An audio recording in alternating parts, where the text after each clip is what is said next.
to my channel. Today we are in Anaheim, California, about a mile, 2 miles near Disneyland, and we came here to check out a tree that Walt Disney saw, and this inspired him to create the Swiss Family Robinson treehouse.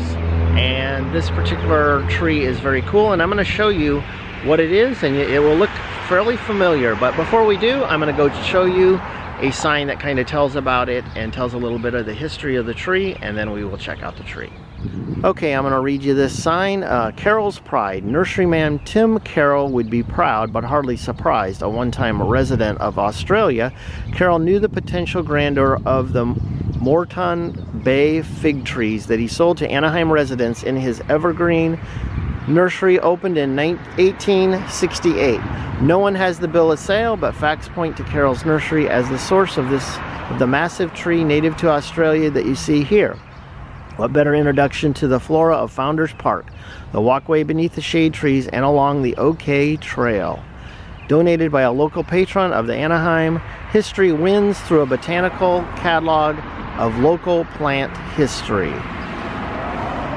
Park plantings include grapes and walnut trees, ornamentals like roses, and native cacti and succulent that have been carefully chosen to reflect the outdoor landscape of 19th century Anaheim. Walt Disney drew inspiration from many places. In 1962, he modeled Disneyland's Swiss Family Robinson treehouse, now Tarzan's home, after the Moreton Bay fig tree here at Founders Park.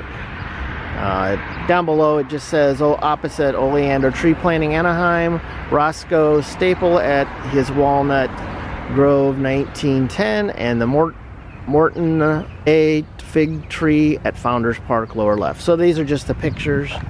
There's the Tim Carroll's nursery wagons of 1900s, and then these are the pictures that it was telling about, and that's why I read you that.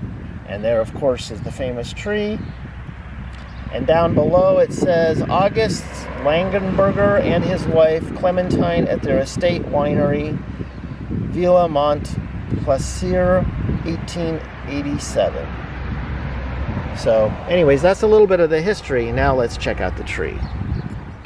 Okay, here is the massive tree. It is absolutely huge, and it is very cool. And we're going to go up by the roots and up by the trunk and all that and just see how big that it really is. So let's walk on over there and go check it out.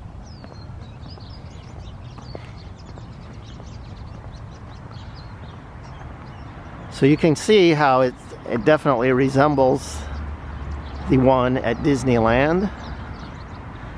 And my understanding is that they've actually taken molds from this to make some of the bottom part of the tree the same. So whether that's true or not, I don't know.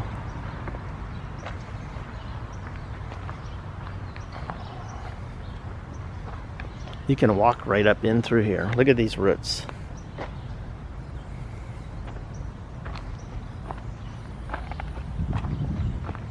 This is pretty cool. You can walk right up in here. That's one massive tree.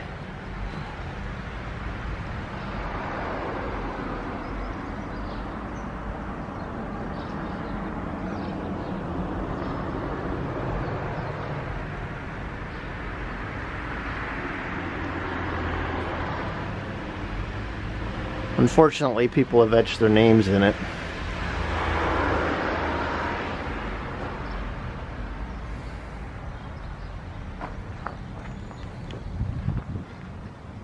Walk around it and look at some of these roots, which are pretty awesome.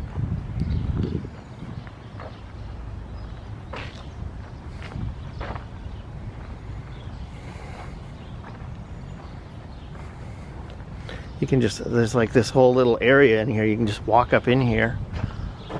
Never seen a tree like this before, except maybe at Disneyland, but not a real one.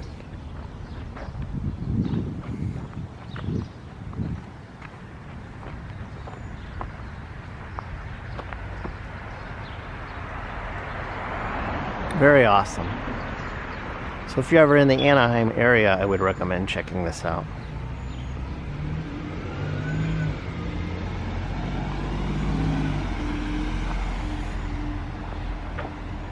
kind of going around the whole tree to give you an idea of what this whole root system is like.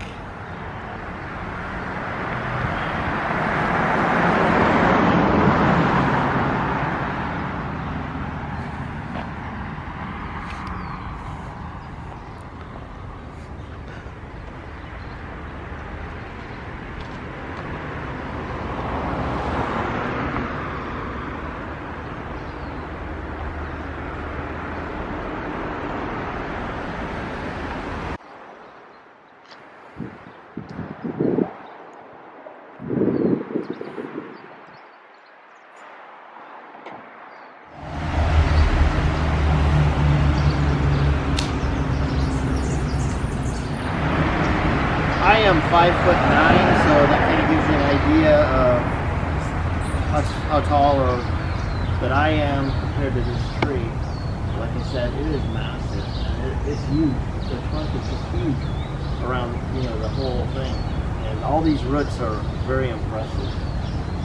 So there are some of these roots. If you want to count these as all roots, they're higher than me. So that's pretty cool. Just a very cool piece of history here for Anaheim and for Disneyland in particular. This inspired the Swiss family treehouse. I hope you enjoyed this video. Make sure you like, comment, and subscribe. I do videos like this usually every week. On a Wednesday, I put out my Disneyland videos. I also do Read With Me Through the Bible, the 1-year Bible. Those appear on Thursday, so if either of those interest you, I would encourage you to make sure you subscribe, hit the notification bell so that you don't miss anything, and we will see you next week.